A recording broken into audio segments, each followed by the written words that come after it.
Good morning, West Coast. And what time is it in the rest of the world? Afternoon in Europe. Good morning. I'm so cold. I guess this is winter in LA, but my house is so cold. I just keep turning the heat up higher and higher and higher. Good morning. You guys, I'm having so much fun posting all the content. It's always fun when I have a ton of content to post. It's harder when, I think that's why everyone then goes, everything is so random sometimes when I post, especially on TikTok, and that's basic 3 a.m. here. Where are you? But yeah, I think I sometimes get really random when I don't have stuff on my phone to post, because I'm like, well, what do I do? And what do people want to see? And I can do lots of things. I can cook some stuff. I can show off some clothes. I can do some makeup. So I think that's where sometimes the stuff I post gets very random. Yes, it is cold. It's cold. I'm sure everyone else in the world is telling me to not talk about being cold because it is much colder in a lot of other places in the world. But I'm a baby. I'm a California girl, and this is cold to me. We love the random. I'm glad you guys like the random content, and I'm really enjoying engaging in all the comments with everybody. It's been really fun. So thank you guys. And I'm drinking my coffee. I'll start with that. Good morning. For those that it's the morning, I hope you are drinking your coffee. I put a lot of stuff in my coffee. One of these days I want to talk about all the stuff I put in my coffee, but I also need to understand. When you yeah, I put collagen in it, and I put this in it, I put that in it. But I need to be able to actually talk about it. So I put adaptogens and cocoa powder and collagen in my coffee, and it tastes really yummy. And I added some peppermint mocha because it's the holidays, guys. Okay, so this one is all about facing fear of failure or rejection, and I wanted to tiptoe into talking about directing, which I have to say you guys actually asked or submitted way more questions about the directing stuff, which surprised me, than that facing our fears. So I'll definitely do one about directing. For those that know, I have been trying to really have the courage to talk about my short film and to really have those tough conversations. And I think this will be a stepping stone to be able to do that. That's why I incorporate the directing in there. So I hope that's what we kind of continue to talk about, but I'm really happy to see how many questions came in about directing. And for those that are going to Orlando, I don't know what's been posted yet, but there's going to be a fun directing thing in the Orlando one. So it was kind of how I was like, let's do a day that's all about some really creative stuff. So I think that's not out yet. Let's see. Let me see. No, I can't tell. Is anybody know about the schedule? Is the schedule out for Orlando? Hello. Everyone's lagging. Someone's like, comments lagging. I'm like, yes, comments are very lagged. It's probably my internet. I don't know what's happening. So it must be out. Okay, good. It sounds like the schedule for Orlando's out, which has a directing workshop, which I'm really excited about, to pass on any knowledge that I've learned from all the people I've shadowed. So yes, streamer release it. Thank you. They are very delayed. So yes. So I wanted to start this off with a quote. The only way to get rid of the fear of doing something is to go and do it. Go out and do it. Can't misquote the quote. So some of the questions that are some of the things that you guys answered about, have you ever faced a fear to pursue? What is wrong with me this morning? It's too early. My coffee's not hitting. Let me try again. Have you ever faced a fear to pursue something you love? And one of them was moving away from family for a job opportunity. It's really hard. I mean, I've been really lucky that my profession takes place in the state I was born in. I always admire actors that have to leave wherever they are in the world to come to LA, which luckily is not something that has to happen as much anymore these days because so much is done virtually for auditions, and so it allows people to not have to do that as much, that shift, but people still come to LA, and it's still kind of the go-to. But I do have to say I've always admired people that have had to do that because it's really scary. I mean, you're starting your life over essentially.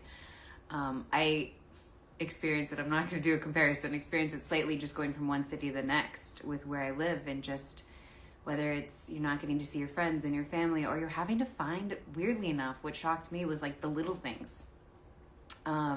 Like find a new dry cleaners, find a new place you want to, like your new mail or post office, you find, the restaurants you like. And so it's really interesting, how much more multifaceted it is to move. So I applaud people that have ever had to move for a job and leaving their family and friends. It's really tough. So anyone out there that's doing that, I applaud you. I think I know a couple people in this community that have done that, and they're loving it, the ones I've talked to, so I hope that that's still continuing. Playing my saxophone in front of an audience despite a fear of being judged, performing in front of a crowd. This is a big one. I mean, I learned that early on, I think in school even, that I think public speaking is the #1 most feared thing. I'm not an expert, so don't quote me on that, but that's at least what I was told in school, and I believe it. I am scared. People always think because I'm an actor, I'm not afraid to public speak, and I'm petrified. It's much easier to pretend to play a different character and say someone else's lines than it is to get up on stage and whether it's play an instrument or give a speech. I remember I had to give a speech at a CARE conference once, and I was sweating, I was shaking, but I've always been reminded that people can't see it. Like, even though you're nervous, they really don't see it. I think some people do. But for the most part, if I can keep that in my mind, it helps me go, okay, like, who cares if I'm nervous? Let it be nervous, now go up and do the speech. So I applaud all those that do public speaking, and I know a lot of people that are really good at it. Like, they just know what to say and how to say it. Somebody just said also public speaking with people from the same age. I was petrified in school more than anything to talk amongst my peers. There's just, so it's a real thing, but we fight through it and we learn from it. I remember I had to give a speech once in junior high on Abraham Lincoln, and it was really good. I'm proud of that speech I gave. Reaching out to someone I was interested in working with despite the fear of rejection. That's huge. I get scared every time I have to send an email to somebody to ask to shadow, or if they have any advice for my career or anything like that. I get nervous, but I've realized I'm not doing anything wrong. And I think that helps. You know, you're reaching out, and the worst they can say is no, but if you don't reach out at all, you'll never know. And sometimes my experience, if it's ever a no, you can follow up with, is there any advice you want to give, or any direction you want to point me in? There's always a follow-up that you can have after that. And if people just don't respond to you, then they just don't respond to you, you know? But I would say on average, people will respond even if it's a no, and you can still have a follow-up, or just say thank you so much. You know, I hope we get to work together someday, but you know, it's not now. Yes, you can only try. You have to try. Pushing through the fear of boarding a plane so I can embrace my love for travel. Love this one. I used to get petrified, like really, not traveling and getting on a plane. I was never scared of that, but turbulence up in the air is just, like, I think it's a control thing more than anything, because I do like to be up in a plane and fly. On a big plane when there's really bad turbulence and I'm like just sitting there and I'm like, is it gonna stop? Is something I really don't enjoy. But congratulations for pushing through that fear. Travel, I think, is so important. So I'm very excited for you and all the adventures you're gonna go on. Starting to put my creativity out there online, although I was scared of online hate and bad comments. Block, baby. The thing is especially in art, especially in a public medium on an internet where people can hide behind a keyboard, there's gonna be hate. There's gonna be meanness. There's gonna be stuff that has nothing to do with you, and I will fully never understand it. I'm sure psychologists do, but I am a huge advocate of blocking. Don't let that into your Don't let that into your entire psyche, because the truth is, you know, maybe they're just upset that you're putting your stuff out there and they're afraid themselves to do it. And so they're taking out that anger out on you. So try to just know putting your stuff out there is gonna lead to criticism. And it's just part of putting our stuff out there these days. Anyone, anywhere around the world can say whatever they want.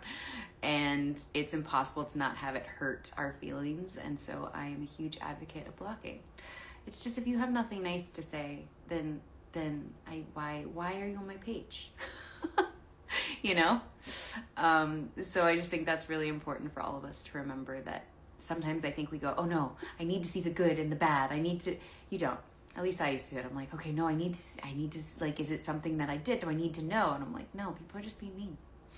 But I'm very proud of you for putting it out there. It is scary. That hitting send on the email, hitting post on that thing that you're putting out there in the world to see and to judge is scary. So I applaud you.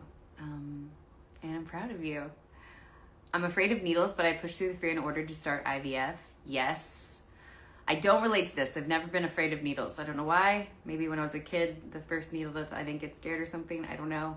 But I definitely have friends that are, and so I'm proud of you for doing that. And just doing IVF in general is scary. We're pumping your body full of hormones. So I applaud you for even just taking that on. Stage fright in order to pursue my dreams of being a performer. Again, there's nothing better though than the stage fright is the feeling you feel right before. Well, I've never done stage, but have I done stage? I performed in front of people live. I think stage is like a big Broadway. Never done that. But I just think that stage fright you feel, that a rush of adrenaline and anxiety you feel right before you're about to perform in front of people, it does, like, the aftermath of performing outweighs that every time. It's why people go back to it and back to it and back to it, and the stage fright doesn't matter, because the truth is doing a performance and being vulnerable and putting yourself out there in front of people, there's just something so rewarding about it, and so freeing. So push through that stage fright. I have faith in you. I promise you it'll be worth it, and we all feel it, so you're not alone. I had to do a speech at my sister's wedding and I was terrified, but it meant a lot to her, so I pushed through the fear. Same, and I get it. Not at my sister's, but at my best friend Chris's wedding. And you guys, I'm an actor. I can memorize lines. I really wanted it memorized and I couldn't. So I was the person, not everyone else, but I was the person that had my phone to read my speech at Chris's wedding, which I will never be able to live down in my own, head. But I get it. Again, public speaking, coming out to my friends and family, I applaud you and I'm proud of you for living in your truth. It's probably one of the scariest things. Trying to get my driver's license, so I had to overcome this fear during my driving lessons. I think you mean of driving. Driving can be scary, I get it. Being in LA, we're pretty aggressive here and you kind of have to be, so I feel like it's just a part of life here. But I definitely have seen friends from out of state, out of country that, especially out of country, if you're driving on the different side of the car, different side of the road, all that kind of stuff, it's a whole different element, but it can be scary. Driving can be scary. It also makes sense. It's like also the most valid fear because don't they say like car accidents are like one of the worst things? What is that? I was just saying about car accidents. Like we get so afraid of all these other things, like flying and all these, but really, car accidents and stuff during driving is actually the worst. Not to put that into your brain. There is a freedom in having a driver's license, but I will say, the video of me that I just posted of me in the metro in Paris. I love public transit. We don't have it in LA. I never grew up with it. I love it in New York. I love it in London. I love it in Paris. Everywhere I go, I love the public transit. There's just something so nice about it. I don't know how people feel about it that actually have to deal with it, but I love it. Traveling alone so I could travel to a convention. Congratulations. I always try to encourage as many people to do this. Traveling alone is scary. And especially I think as women, it's even scarier, but you do it, and as long as you're safe, and you usually make friends along the way, and it's just a beautiful experience. And there's something beautiful about it too, because usually when you travel with people, you're having to all plan things together, but also different people have different things they want to do. And when you're by yourself, you also get to kind of explore the world all through your eyes and do what you want when you want. So there's a beauty to that too, and a freedom. Making the decision to change my degree, congrats. Again, one of those scary things. Put my fear aside to change my job. Again, the job thing is, I applaud everyone. That's especially the further you're into it, the harder obviously it is to make that shift. It's like moving to town. You're basically these things, whether it's moving to another city, leaving your family and friends, changing your job after years of being on it, changing your profession like while you're in school and you've dedicated all this time and energy and money to studying a certain thing. I think they're really scary things. They're really, really, really scary things, and I applaud everyone out there that does them, because they're an entire life shift. But I will say, like, there's nothing worse than wanting to do something and not doing it because of fear of failure, or fear of it not turning out the way you wanted it to. Just to put it out there, most things don't turn out the way we want them to, because we have zero control. All we control is what we can do in moment to moment. But really, the world's gonna kind of decide, the universe is kind of gonna decide things for us. But I'm more an advocate of not wanting to live in regret for not doing something. 10 years from now going, gosh, if I had just done that thing, I wonder what would happen. I wonder how things would be. Just do it. Yeah, someone just said, just do it. Someone said, I think once we push through the fear of the unknown, the result always surprises us. Self-belief is everything. So true. Say it. Yes. That's also what I love, guys. I am not an expert or the person that knows all this. That's why I like asking you guys questions, and I love it when you guys actually give me your insight too, of the things you've experienced and gone through, and the lessons you've learned, and things that I can pass on to people in these WeChats, because I think it's just really important. And it felt very great to hear in Paris how many people really these are resonating with them.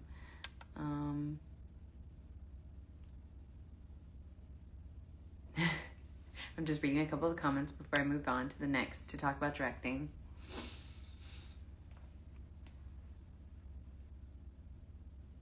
Trying our best is the only thing we can do. That's the way to frame it too. Oh, see, I was tired when I started this. I also wanted to talk about this fear of failure. I don't like the word failure. I struggle with saying it because I just don't think anything is a failure. I think if we can try to also reframe our minds into saying it's a lesson. What did I learn from this? Things may not go the way we planned, but what did I learn from this? Even something as simple as you might go on stage to give a speech or give a performance, and it doesn't go the way you wanted, and you go, okay, well, what didn't work that night? How can I learn from this?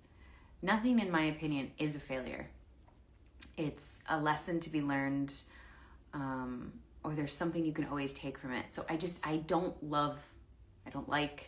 really don't like the word failure, because I just think it should be removed from the vocabulary. I don't think people should feel like failures. I don't think we should look at things that don't turn out the way we wanted as failures.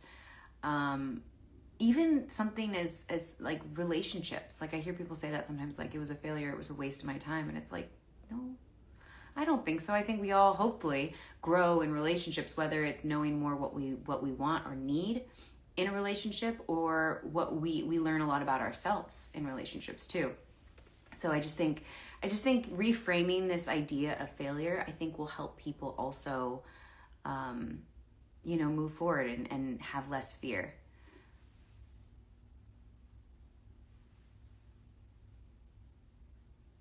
It's a little bump in the road on our journey in life. It's so true.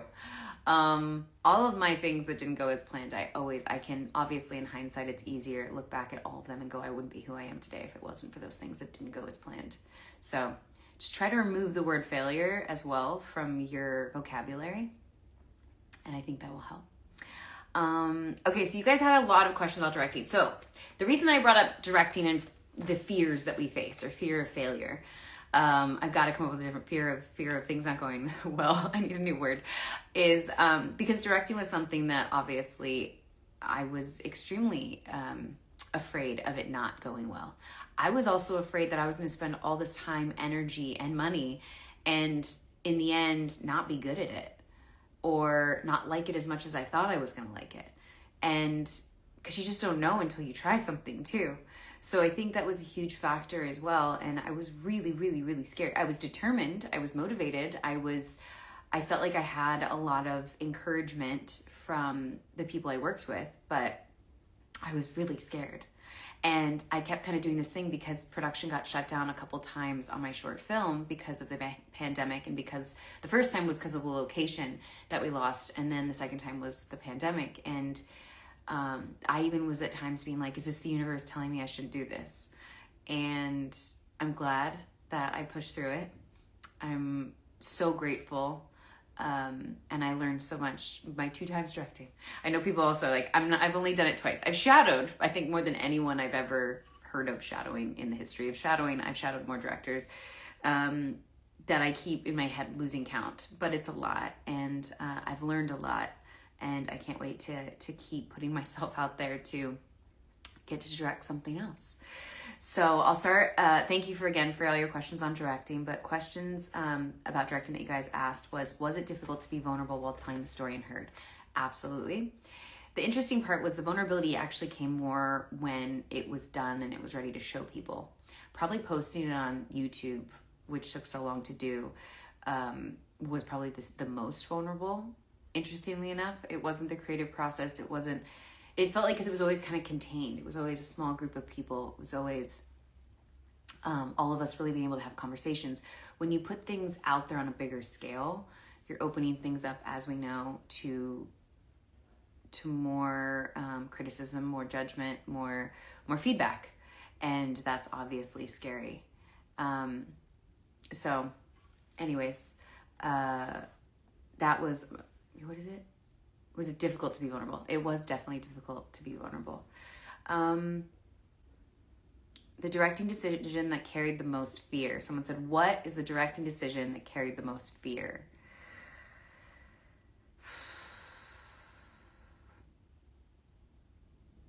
What was it? It's interesting. There was more fear around, or anxiety around directing the short film, just because it wasn't a huge production of a ton of people, which I think people think it'd be the opposite. But when it's a huge collaboration, you have a ton of people working together. You feel like a team and a community that you can go, okay, we all have each other's backs. When I'm doing my own short film, I am the sole decision maker. Even though it was a collaborative process with the DP and with the actors, and we worked on things, it really was, and the writer and Tia, it was an idea that I pitched. It was, I was visually bringing it to life from what was in my head and telling people what I wanted, and they were just saying what would and wouldn't work, how we would achieve certain things, how that would be doable. And so it was probably the most fear was just, am I making the right decisions the entire way through directing my short film? It just didn't know. And I just kept moving forward, and I was like, okay. So yeah, that was probably the most fear. Between directing a Station 19 episode and your short film, what did you like the most and why? I liked it for different reasons.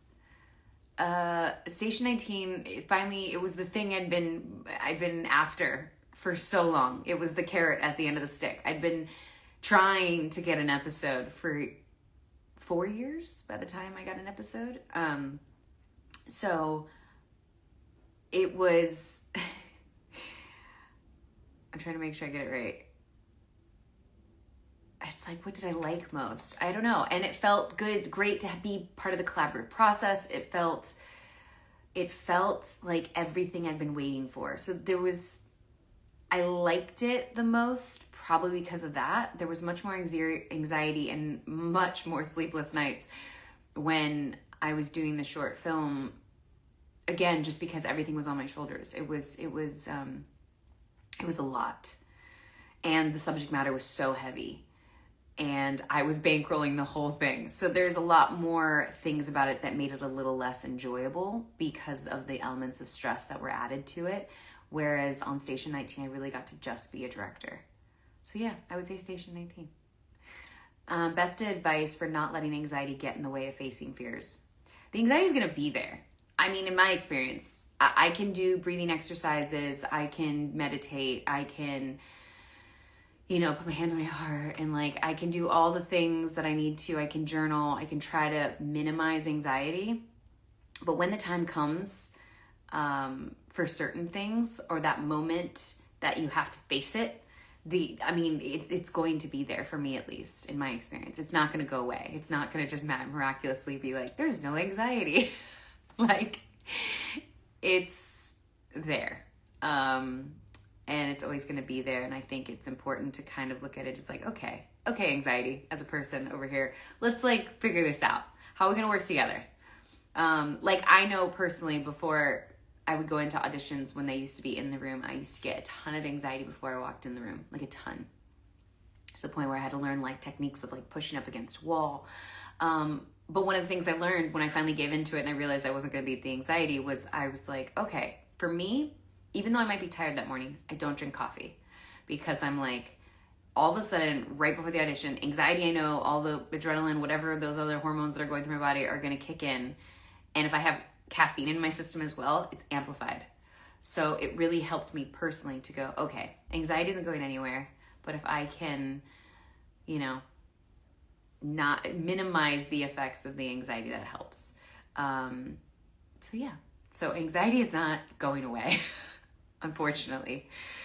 If anyone has advice on how to get rid of anxiety, I would love to hear it. I've never been able to get rid of anxiety. I'm trying to make sure. Don't run away from anxiety, just try to understand it. Let's see. What do you tell yourself when facing something that scares you, but still have to take it on?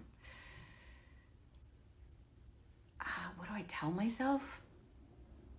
I think kind of what I said earlier, which is same with directing, as much time and energy and money it took for me to get to directing, I would have regretted if I didn't try. I would have regretted it. And I don't know what my directing career is going to be. I'm shadowing again up on Fire Country, which is great, but I don't know. I'm plugging away in every possible way that I can, but you just don't know what the future is going to hold. But I think, I think you just have to do it. I think I do it because I'm more afraid of regretting not doing it.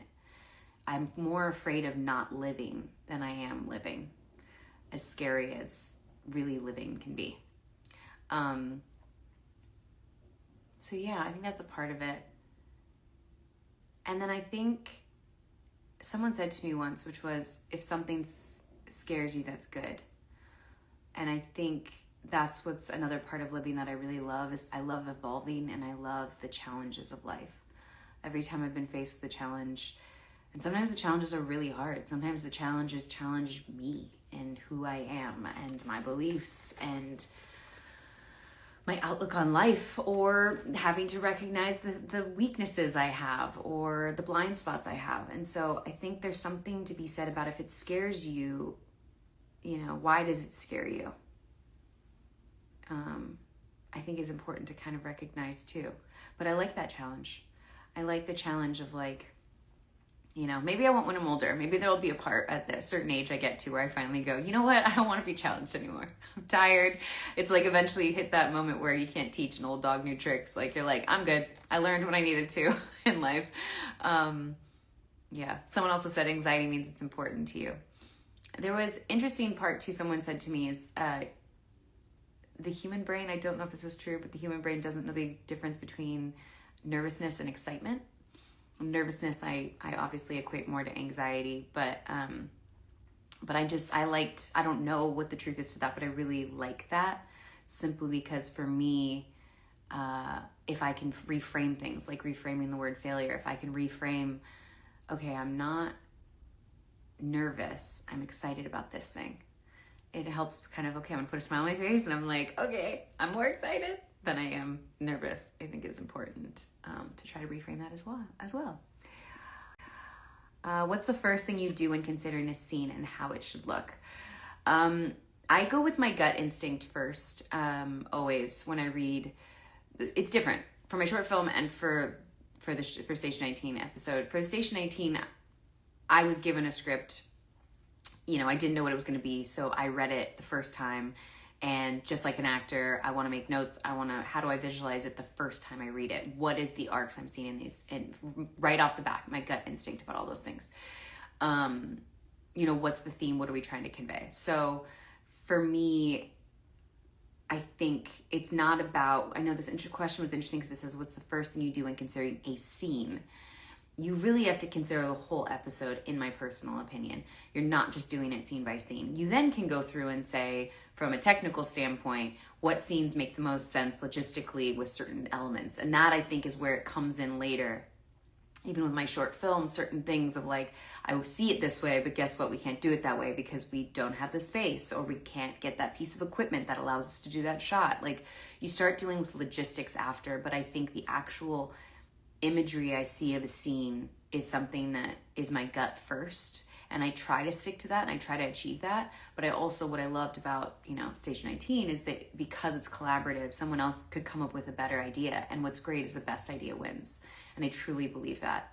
And so, yeah, so it's not really considering a scene. It's a vaguer answer. It's considering a whole episode and how all the scenes tie together. I actually am someone who really enjoys transitions and trying to really make everything seem like it's flowing and not clunky. And so one scene leads to the next, and what's the arc and all that kind of stuff. So it's more about as a whole, but I would say my gut is where I go first and listen to my instincts. I've been on sets for a very, very long time. I've been reading scripts for a very, very long time. That doesn't make me an expert, but I definitely have instincts that are instilled in me because of all those years of doing this. Let's see. What initially made you want to direct? Interesting question. So, I didn't know. I didn't know I wanted to direct, is the honest answer. I didn't think it was a possibility, to be honest. I'd never really seen a ton of female directors till working in Shondaland, and usually if I did, they were in comedies. We're talking even the Lifetime movies I did, like everything was always a male director.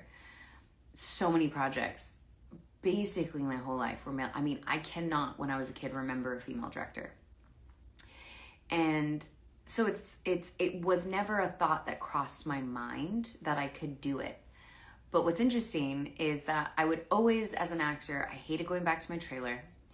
Or just sitting in cast holding in the green room. I love sitting at what they call Video Village, which is where the monitors are. I love sitting with the camera operators. I have an endless amount of photos of me, holding a Steadicam, operating a crane, sitting behind a camera to try to figure out framing. I would sit there and just hang out with the entire camera crew and just kind of ask a million questions about lenses and equipment and how does this work. And what's crazy is if you're curious about something, just asking questions, people were so willing to just answer every question and all questions that I had, constantly, to the point where do you want to do a shot? Do you want to, and you just learn a lot by doing that. So I didn't realize though that that's what that meant. I just thought, I was curious and I wanted to know. And it wasn't until Paris Barclay, our directing producer of Station 19, was like, do you want to direct? And just that sentence, I kind of was like, and I didn't say no. I said, yeah, I would love to. I just don't know how or what, where. I stumbled, I didn't know. And it was interesting. And then he pointed me in all the right directions. He was like, well, you need to start shadowing. I recommend these books, and you need to shoot a short film. And he said you need to talk to Christopher Knopf about if you want to direct on the show. So, and she very much stipulated then that I needed to direct a short film. So that was kind of like the initiation, something that had to happen. So yeah, I didn't know I wanted to direct, or I didn't have this desire to direct because I didn't really think it was a possibility. I will say, for those out there that want to direct now, start using your iPhone, start directing as much as you can. Learn about the art of filmmaking, framing, lighting sources. I know that like cinematography is the lighting and stuff that I've heard a lot of directors say, like, you don't need to worry about that. I like knowing, not because I want to have necessarily a say, but it helps me in my head when we were talking about earlier about having those gut instincts about a scene and how I want to shoot it. If I have the knowledge about what is and isn't possible from an actual execution standpoint, which is, you know, the lights and stuff, what can we accomplish in this space with what equipment? I think having that knowledge just helps me be able to be more realistic about the shots I want to execute. So anyways, it's a very long answer to this because it was, I guess Paris is the one that initially got me to want to direct. I think it was always in me. I just didn't know because I didn't know it was an option. I truly love the collaborative process of directing. I love the art of storytelling. And as an actor, you're kind of in one single lane. It's interesting because actors really just do one job and we get a lot of credit. There's so many people on set doing multiple jobs, or jobs that in my opinion I consider way more important. But you know, we're the face, so we get all the credit. But you know, there's a lot more that goes on than just what actors do. We come to set, we hit our mark, we say our lines that we didn't even write. So I just think it's I love it. I love directing. I think it's a challenge that I want to continue to keep doing, and I really enjoy it. So yeah, I guess it was always in me, but Paris is the one that kickstarted it by just asking that simple question. So you never know. You never know what one simple question to someone is going to do to change their lives.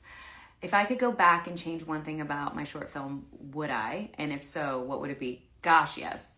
When we talk more about Herd, I can definitely talk more about this as well.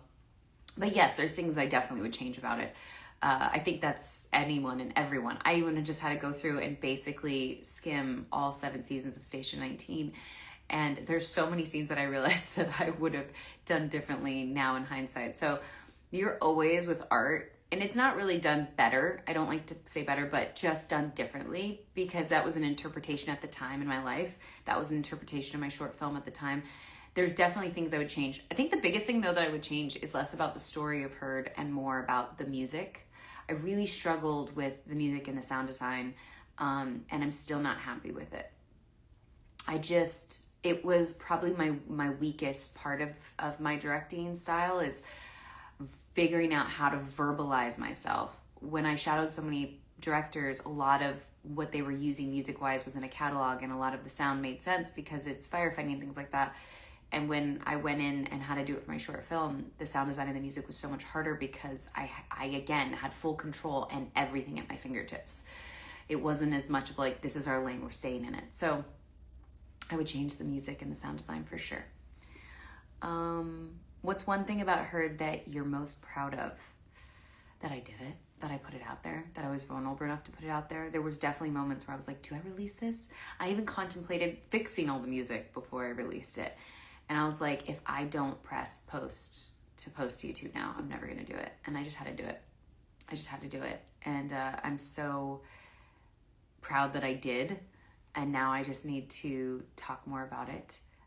But I'm really proud that it's out there. I'm really proud that I did it. I put my mind to something and I did it, regardless of being shut down twice, regardless of a pandemic, regardless of every obstacle and hurdle that I face. I mean, literally our last location we were filming at, the AC just went down on the day, and it was like a hot day in the summer. And you know, like everything that could possibly go wrong was kind of going wrong. So I'm just proud that I did it. What is one unexpected thing you've learned about yourself as a director? I'm someone that like I said, even though when I first read a script, it's my gut that I go with, I then can get very technical and very logistical after that. And then on the day, even though I know it's what I have to do, I just need to keep practicing it. It's you really have to let go, let the actors kind of take over, and what are they bringing? And really, I want to get better at keeping my eye open, because, and I get it, it might take a while as a first-time director, is I have a plan. I know what my shots are going to be, so I need to check the box and get my shots. But sometimes you show up on set and you're like, oh my God, this, what happened behind us, this is beautiful, let's do that. Or this framing actually works out way better, let's do that. I think I would love to be able to get to that point where I'm at such a place of calm and ease that I can keep my eyes open to kind of those happy things that happen, happy unplanned things that happen on the day. So that's, I guess, unexpected that I've learned about myself, is that I didn't think I was, which is crazy, anyone that knows me, that I didn't think I was as like strict to my shot list as I am. But I guess that's just me, and I should have realized that. But I guess I was a little, because with acting, I let it go. Between action and cut, I don't think about what I plan to do. And I would like to get to a place of that with directing, but I thought I would be more like that. And so I learned that I need to get more like that with directing. How do you even begin with the process of directing a short film? So Paris recommended, I forgot the big blue book. What is it called? The other one's called How to Make a Short Film. It's a red book. And then the big blue one is a very common one. He's like, read these two books. And I read those two, and being on sets my whole life, I got a lot of it very easily. But I think for anyone that's not been on sets, they are absolutely beneficial to kickstarting that. And then when it talks about like to begin the process of directing a short, like what are you doing the short film for? If you're in school, you're doing it because it's part of your assignment or requirement in school. But if you're just somebody who's like, I just want to do a short film to do a short film, like there's no real process, which can sometimes be like scary and overwhelming. It's just like pick up a phone and start doing stuff. Get to mingle with people. There's backstage.com is a huge one I always recommend for people. It's like a site where they post things. A lot of times it's like student films, USC student films, UCLA student films, and you can either be an actor or sign up to do something in those films that might help. And so I think, that's like, I'm trying to think of how the process begins. Like reading books helps, but then you just have to start acting on it. And I had the luxury of, I had the privilege to have a really good crew and team, and I had a very singular focus and thing I was trying to achieve, because I needed this short film to be able to direct. And so I think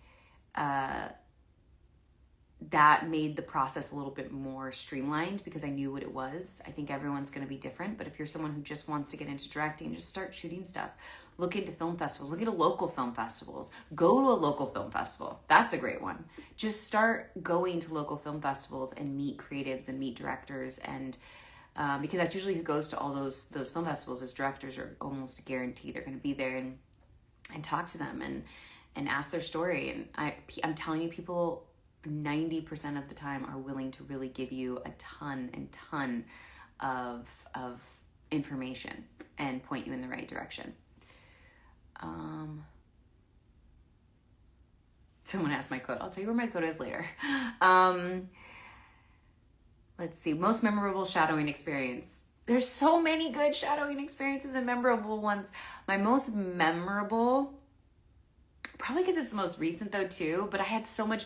No, it might just be the most memorable, is shadowing on Fire Country, because I had no real, there is an anxiety around shadowing, and you're shadowing and watching your fellow cast members, and you're shadowing and watching, when I did Grey's Anatomy, people I know, you're around this kind of world of people you know.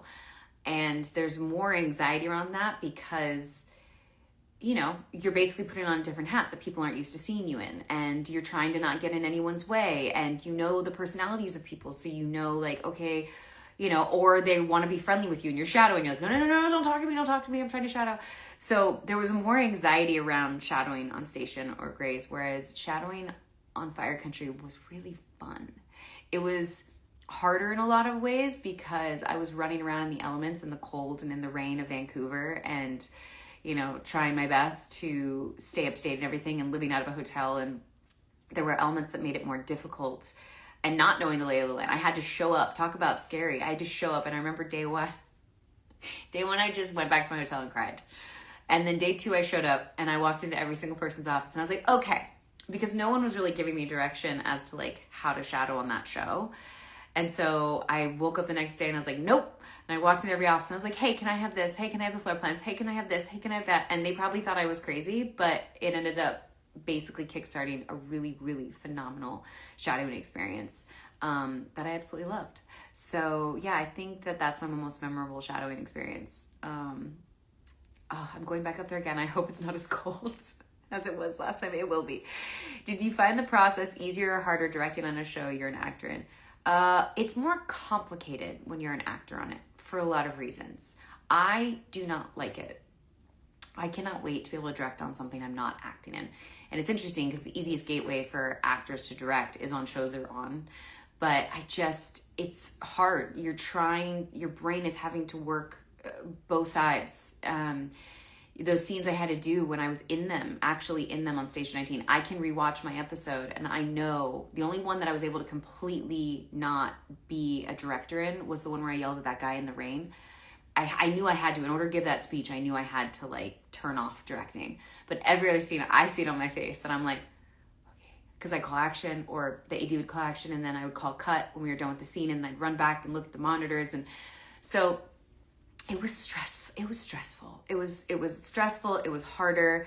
Obviously giving direction to your fellow peers, your fellow cast members is not easy, but everyone really took it well. Like, that went great. It's not like they needed a ton of direction. The cast is very talented. So that was not as much scary in regards to like, oh God, I'm going to get somebody who like I don't respect or I don't think is good, and I'm going to have to give them notes that I don't want to give them. Like, I knew that wasn't going to happen, but it was just giving direction at all. Like, oh, I love the way you did this. Let's try this version.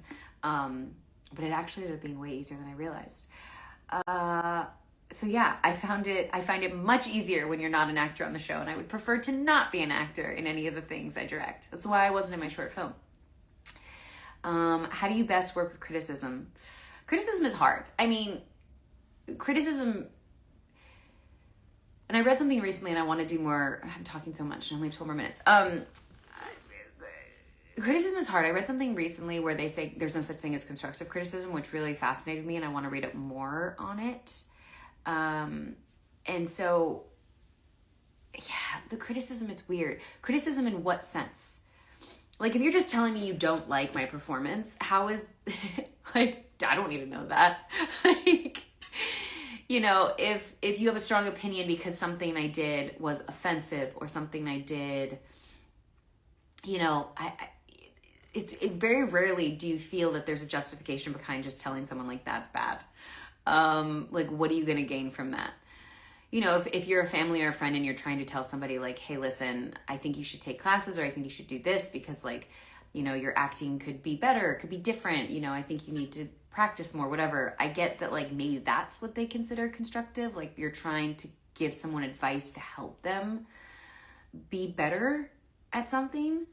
But art is so interpretive. Like, there's even talking about actors, like some actors that win tons of awards, might not think are that great. And then other people are like, they're amazing. They're the best thing since sliced bread. Like, it's all interpretive. And I realize that. I'm not going to walk up to the person and be like, I don't think you're that great. Criticism is an interesting one. Criticism in what sense? And I think that word criticism really fascinates me, and I'd love to know more about it because, I don't know, like even critics in general for movies, like I look at movie reviews before I see it, but I also try to take it with a grain of salt because I'm like, that's this critic's interpretation of that movie. And then I would go, it's like sometimes on Rotten Tomatoes, like you see that like the critics review of it is horrible and the audience's is amazing. Like, not everyone needs everything to be like critically acclaimed or to fit some sort of box. So yeah, I don't know. That's like, how do you work with criticism? I don't know. It depends what it is. Like, are you trying to point me in a different direction so that I can give a better performance or a more nuanced performance or add a layer into my performance that I wasn't thinking of? Like the best notes, and I don't call those criticism, but the best notes from a director is when they're like, add this. Like they say one thing and you're like, oh my God, that changes the whole performance. I love it. But yeah, I just don't like criticism for what sake? Like why? Just saying something's bad, get better, do better is not really productive. So yeah, I work well with, you know, let me try and think of another idea. Like Found. When I did Found, I was calling up, you know, the creator, and I was like, is this working? You know, I reached out to her and she said to me, Danielle, if it wasn't, yes, it's working. If it wasn't working, trust me, I would let you know. And that's maybe like a criticism that I could have, if I had been going in the wrong direction playing that character, you know, I could have gotten a call saying, hey, listen, we need you to add more of this in there. We need you to do more of this. We need to do more of that. And I love that stuff because I look at that as part of the creative process. You know, I'd be like, oh, okay, darn it, I'm doing it wrong. Okay, sure. What do you want me to do? Like, that's just part of art. So yeah, criticism is interesting. That could be a whole conversation about criticism. How do you take care of yourself emotionally when working on deep storylines? Oof, that's a hard one. I've talked about this before. A lot of times with doing really dark stuff, like season 6, I was rewatching that and I was in such a dark place for most of that season because my character arc a lot of times you notice on network television, something happens and it gets resolved pretty quickly. Maya, from episode 1 all the way through to 8, was still basically struggling, solving things, going through, you know, emotional turmoil, completely, you know, getting 5150. Like, she hit rock bottom. And that went on for episodes. Usually you can do a scene in an episode, or it's an emotion because something happened and you can feel it and you can get there and then you can snap out of it with what I like to do, go to dinner with friends, eat some chocolate, like something that puts a smile on my face to really get me out of that headspace. But that was hard. Sorry, did it freeze? But anyways, that was hard to go through in season 6. That was hard to go through because it felt like it was never ending. I couldn't get out of it. And it affects everything. It affects your day-to-day life. You're just sad all the time. So that was really tough. As rewarding as it was as an actor, it was really tough to do, and it was hard to get out of those headspaces. So I was very happy when that storyline was on the other side of it.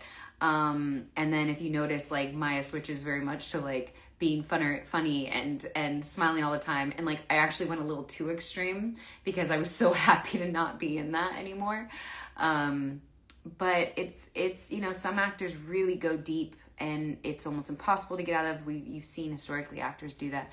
You know, it's a process. Everyone's is different, but for me, it's much easier when it's just like, it's just an episode or just a couple scenes. It's easy. Now you get into it, you go there and you can get out of it pretty quickly. It's just hard when it lingers. Like movies, if you're having to do something really tough for an entire film and the film is being shot over 4 months, those can be really hard. But yeah, the question was, how do I take care of myself? Any way possible.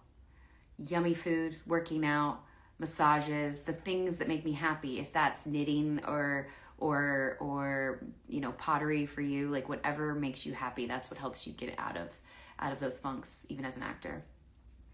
Best piece of advice I've received from shadowing a director.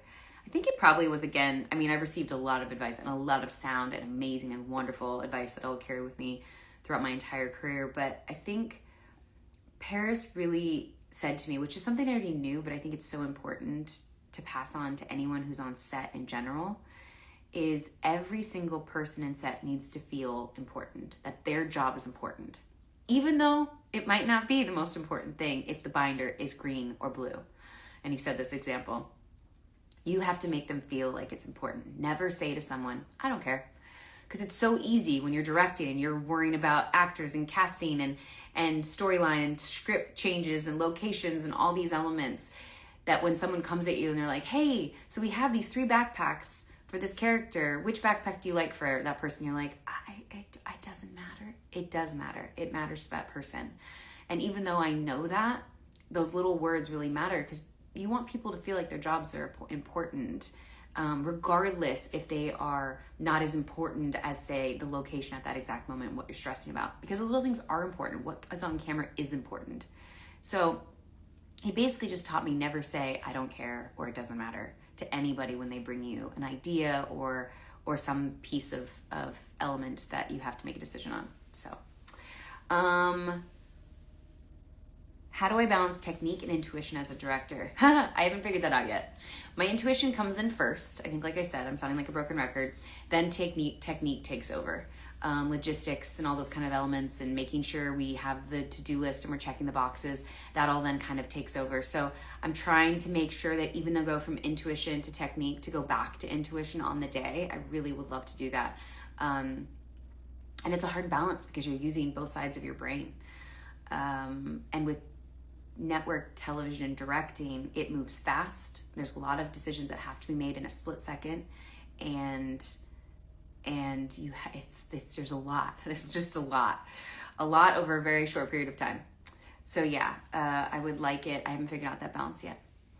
How has your way of directing changed over the years? Well, I've only directed 2 things. So someone said to me once, like, what's your directing style? I was like, I have no idea.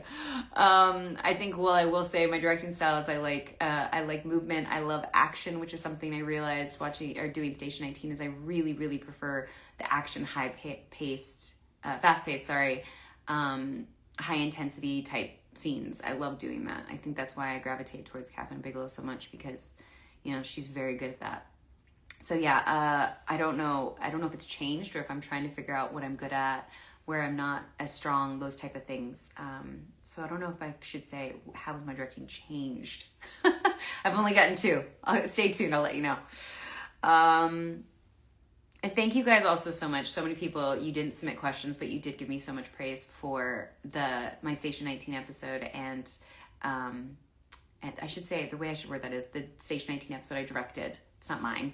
The Station 19 episode I directed, and the short film. I really thank you guys so much for saying you liked it. I rewatched both recently, and I have tons of notes and tons of things I would do differently, but I'm really proud of what I was able to accomplish. And so yeah, I faced my fears, and I have no regrets. They were all learning lessons that I'm so grateful to be carrying on with me into the future.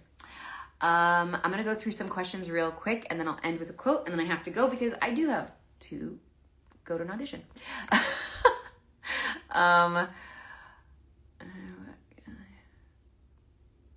Let's see.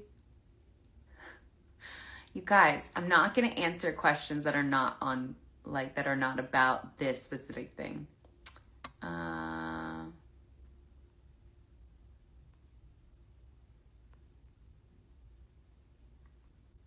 Kaylee, you do not need to do an apology. You're fine. Love you. You're good.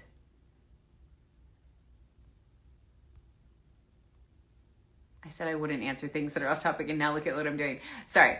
I'm trying, and then let's see.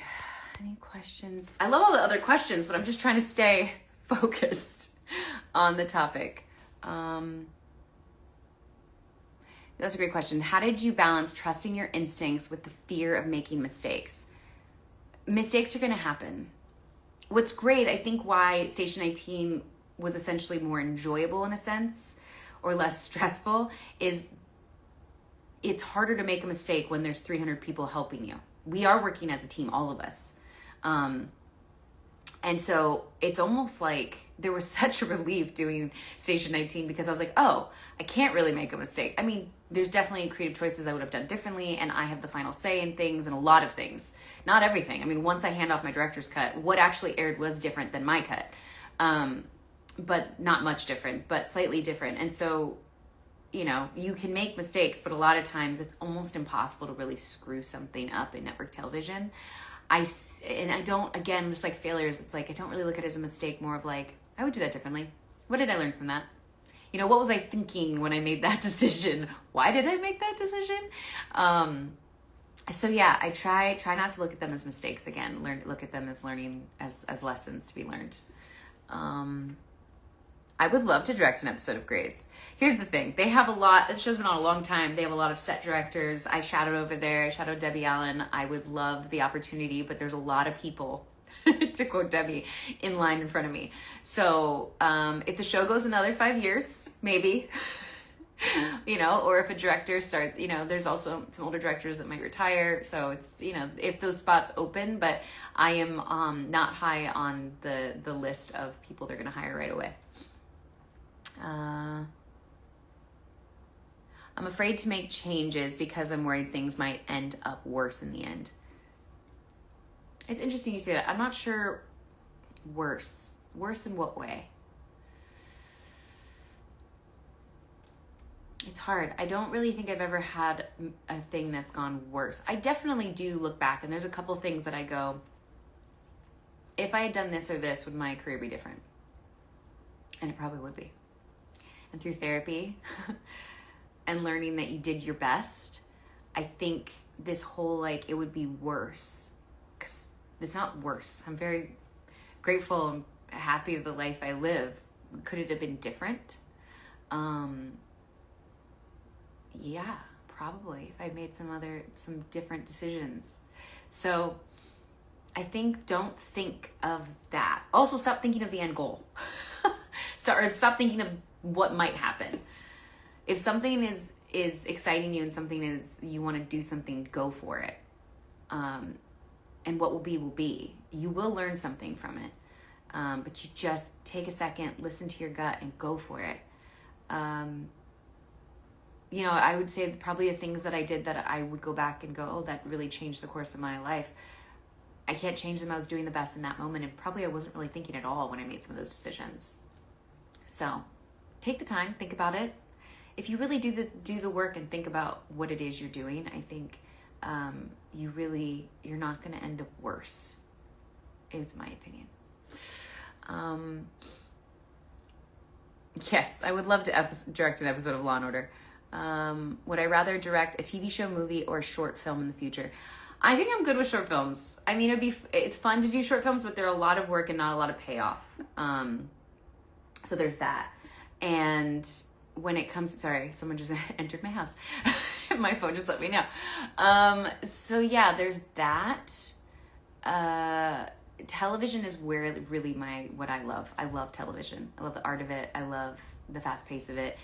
Movies are a lot of heart, and I love them and I appreciate them, but you put a lot into it and you just don't know what's going to happen with it. And I just don't like that. I don't enjoy that. So I would say TV is always going to be my thing. Okay, I do have to go. Making sure any other last little one.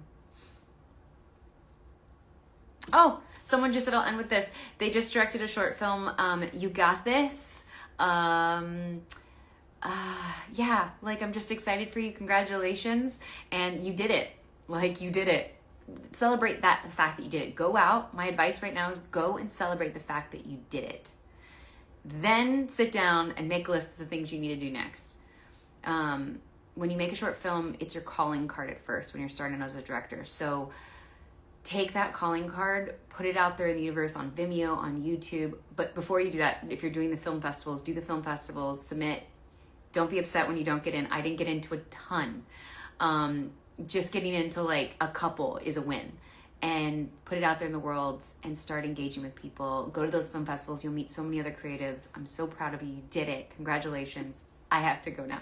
And on the quote is, I learned that courage was not the absence of fear, but the triumph over it. The brave man is not he who does not feel afraid, but he who conquers that fear.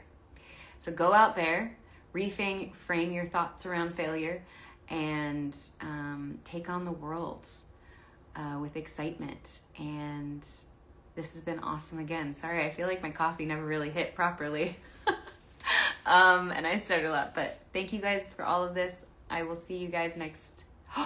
Is next Wednesday Christmas Eve? Oh my goodness. I will see you guys, not sure which Wednesday, but I'll see you guys in a future Wednesday. Sending you tons of love, and I hope you guys are all looking forward to the holiday season. Everyone's saying good luck. Thanks, guys. Wish me luck. Okay. Mwah. Bye.